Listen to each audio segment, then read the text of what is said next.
Hey all, Tom Moran here from Tom's Big Spiders. This episode we're going to be taking a look at the care for Nhandu tripepii, or the Brazilian blonde. As many of you all know, I picked one of these up from Tom Patterson back in February of 2016, many years ago, and before Tom and I were constantly confused for each other online.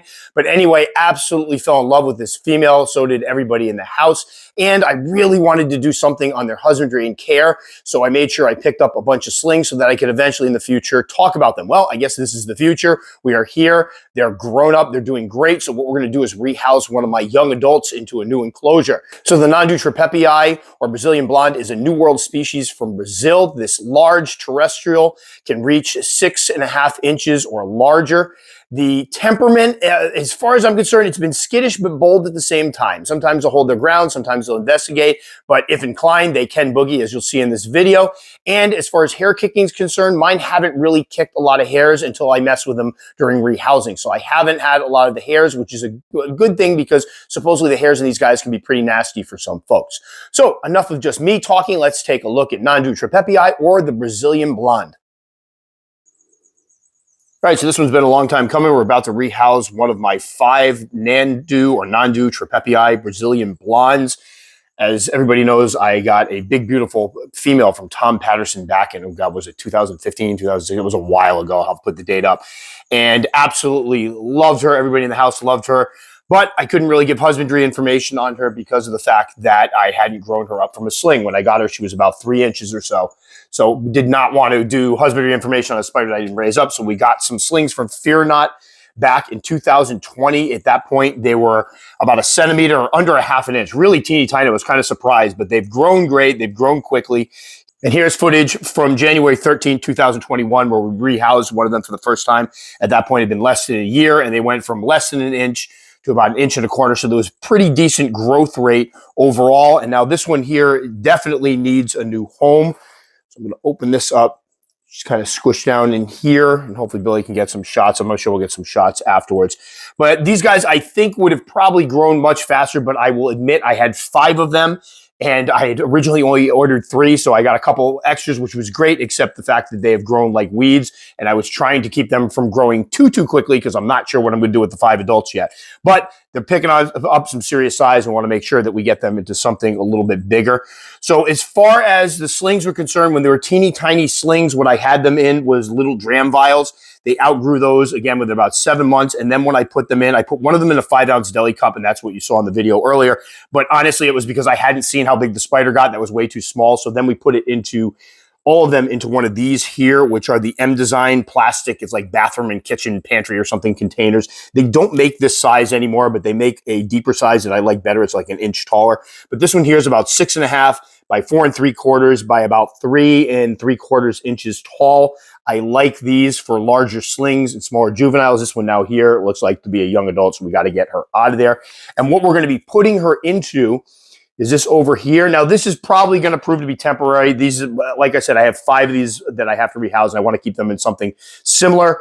And this one right here is one of the Sterilite ID latch boxes. I believe they're 15 1/4 inches by 11.5 inches by about 6 inches tall. And then what I have in here is a mix of cocoa fiber, peat, a little sphagnum moss. I believe it's New Zealand sphagnum moss shredded, maybe a little bit of sand. I put a little leaf litter in. She's got a cork bark hide, and of course the little water dish here. So that's what I'm probably going to end up after we shoot this one doing several of the other ones, so they'll all be in the same containers. And then once I know whether I've got adult males, adult females, whatever, then we'll figure out what to get them in afterwards. And also at the end of the video, I will show my old female and what I put her in, because we do like to show that one off. So what we want to do now is get this one from point A to point B with as minimal fuss as possible. Now, behavior on these guys, my female has always been kind of skittish and crazy in a fun way. She was very inquisitive. She's one that will sometimes come up over the side of the enclosure. If you open it up, she'll run around a little bit, but then just kind of hold her ground. Weird little spider, kind of funny. These guys overall, a little skittish. When they burrowed, they would go down into their burrows, and they did burrow as slings in small juveniles. Once they got a little bit larger, they seemed to abandon the burrows. My large female, I did give her enough substrate and room to burrow, and she did not burrow. But now they just kind of sit on the surface, and they're fairly laid back. Let's see if we can get this out of the way at the same time. And she's buried. There's probably like 4 water dishes in here.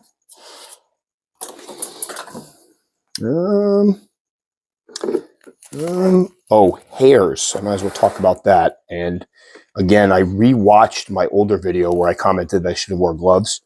I'm like, oh yeah, I should probably remember to wear gloves with this. And notice there's no gloves and my sleeves are up. So that should be fun. Oh, there they go. A little kicking, a little bit, not much. So if you look at, that's about, she's probably spread out about 4 inches or so. And definitely starting to show some of that blonde that gives them their common name.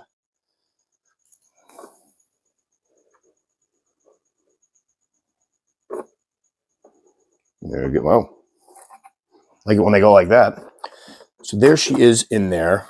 You know what? Let's have a little fun. I have a tape measure here. She's just sitting there for a second. I don't think we've ever done this before on camera. Okay, maybe not 4 inches. I don't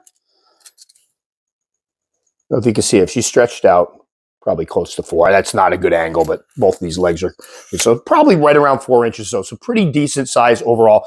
And again, this is one I didn't by any stretch of the imagination start them, but when I realized how fast they were growing is slings. I usually feed my slings twice a week. I started moving these guys like once a week, once every other week or so.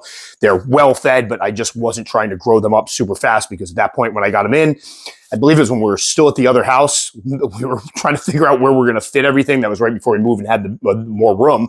And so I wanted to make sure that they didn't grow too quickly until I could get a bigger tarantula room. Now, there's not a problem, obviously. But gorgeous little spiders. And one thing I will bring up, okay, so the hares, we talked a moment ago about the fact they will kick if disturbed, but I haven't. They're not like super kickers. It's only when during rehousings that I've ever been kicked at. Nhandu are known for having pretty nasty hairs. The last time, however, I rehoused the big female, I got haired. It wasn't that bad at all. So obviously, some people react differently to different species. So I've had folks that say, you know what, for example, the Lasiodora parahybana, when I got haired by them, it was nasty. Like it was bad hairs for me. My hands blistered up. I got one in my eye. That was not fun. I've talked to other folks that it doesn't bother at all. So it seems to kind of depend on the individual how bad the hairs of certain species impact you. And also remember that the more you get haired, the more susceptible you are to the symptoms of it. You don't get more resistant to it, you get less resistant. So that's something to always keep in mind. But hairs aside, temperament aside, I do want to point out that these guys would be a great first sling for somebody who has had some experience in the hobby, picked up some older specimens, is kind of worried about getting slings. These guys are hardy as heck. I mean, from what I've observed in the husbandry, they're almost bulletproof. As slings, yes, kept them a little bit moist. They would burrow down to the bottom to get to the moisture. As juveniles, I gave them moisture. They didn't seem to prefer it one way or another, but I wanted to make sure they had that. The adult female that I have, I do moisten down one side. I basically overflow the water dish, moisten down one side of the enclosure. She doesn't seem to care either way. The fact that they grow quickly, eat great, and are very, very durable spiders, I think would make them a great one for people to raise up as slings.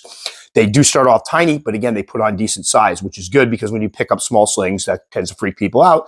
The faster they grow, the better. So beginner species, true beginner species, the hairs, I've heard people have some that can be kind of feisty and they can get rather large. My female's about 6.5 inches though, so that could scare some people. But somebody that's got a little experience under their belt, yes, I think they can handle them. And I think, again, somebody that's looking to get a sling for the first time, perfect one to start with. And they're beautiful as adults. So as a matter of fact, just switch over for a second here. Here is the enclosure that my big female is in. I put her in one of the adult primal cage 12 by 12 by 16 enclosures. I love these, very clear. They have the sliding magnetic tops. And if we take a peek at her, you can see she is an absolutely stunning spider. And you can see some of that curious behavior there as she kind of roams around and not sure if she wants to run or stand her ground or explore. So really awesome spiders as adults, and she's always out in the open. I have some people ask me what species they should get if they want a really visible spider. This one would definitely make the list. So as far as temperatures are concerned, you guys, if you watch my videos, know the drill. They do well in the 60s, so you don't need to heat them. Mine grew just fine, regardless of the temperatures, even when they were at the old house where temperatures were a little cooler. Right now, in the tarantula room here, I keep the temperature set at about 73. That means lower shelves are around 71 or so, higher shelves around 74, 75. These guys have been on like the 71 shelf, and they've done just fine. As far as feeding, when they were teeny tiny slings, I gave pre-killed red runners. After 2 molts or so, they were eating regular red runner nymphs. After that, it was just small red runners. They've had no problem taking down live prey from that point on. Get some great footage here. And then as juveniles, it was medium to large crickets. This one here takes down large crickets, no problem. The adult female, I give a few large crickets to. or a large dubia roach every once in a while. And as far as other feeders, no. Yeah, whoop, there we go. There's a little running. As far as other feeders are concerned, easy. Just put them right here. There's some of that skittishness.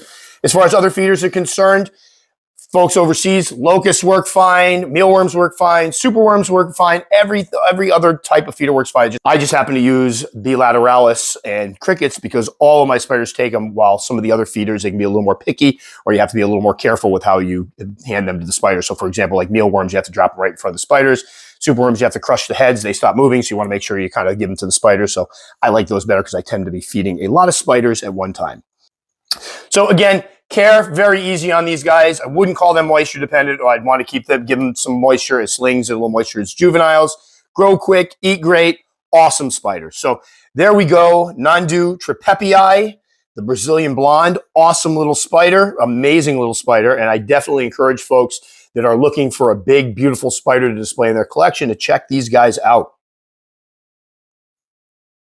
So to clarify a bit about their suitability as a beginner species, I think as I've spent more time in the hobby, raised more tarantulas up, spoken with more folks over the course of the last decade, I've found that many folks can jump right in with a species like this with no problem. I would say they're comparable to Acanthoscurria geniculata in terms of just kind of growth rate, the max size, and the fact that they can be a little bit skittish, a little bit bold in their bigger spiders. But also, like Acanthoscurria geniculata, I think these guys can also make a good beginner species, especially for somebody looking for a sling to start off with. So speaking of Acanthoscurria geniculata, that would be another species that I would say if somebody's looking to move into keeping slings, who hasn't kept slings before, and growing them up into adults, that would be another good species. I do think slings tend to freak people out, so it's nice to sometimes have them. And maybe I'll put this together sometime in the future, a list of some of the things I've raised up, or some of the species I've raised up from slings, and ones that I feel like would be pretty easy for anybody to start off with. And definitely Nhandu tripepii would be one of those.